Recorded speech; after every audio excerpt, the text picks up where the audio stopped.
साथियों, सैकड़ों साल पहले आदि शंकराचार्य हो या आधुनिक काल में स्वामी विवेकानंद, हमारी संत परंपरा हमेशा एक भारत श्रेष्ठ भारत का उद्घोष करती रही है। रामकृष्ण मिशन की तो स्थापना एक भारत श्रेष्ठ भारत के विचार से जुड़ी हुई है।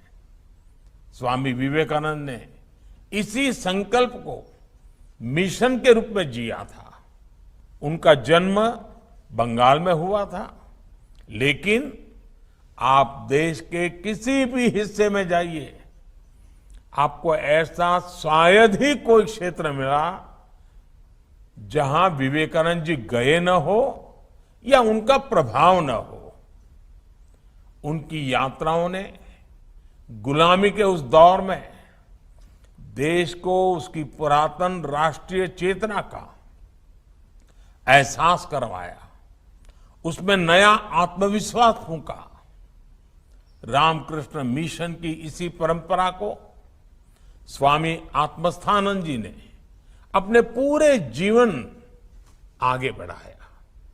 उन्होंने देश के अलग अलग हिस्सों में अपना जीवन खपाया, अनेक काम किए और जहां भी वो रहे वहां पूरी तरह रचबस गए। गुजरात में रहकर वो इतनी अच्छी गुजराती बोलते थे और मेरा तो सौभाग्य रहा कि जीवन के अंत काल में भी जब उनसे बात होती थी तो गुजराती में होती थी। मुझे भी उनकी गुजराती सुनना बहुत अच्छा लगता था। और मैं आज याद करना चाहता हूं कि जब कच्छ में भूकंप आया था तो एक पल भी उन्होंने नहीं लगाया, और उसी समय तब तो मैं राजनीति में कुछ भी नहीं था, मैं किसी पद पर भी नहीं था, एक कार्यकर्ता के रूप में काम करता था।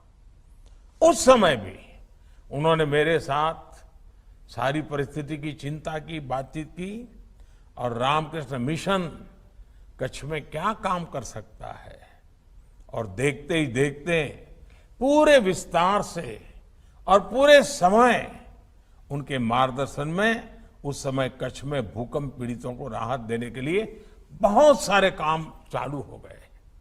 इसलिए रामकृष्ण मिशन के संतों को देश में राष्ट्रीय एकता के संवाहक इस रूप में हर कोई जानता है, और जब वो विदेश जाते हैं तो वो वहां भारतीयता का प्रतिनिधित्व करते हैं।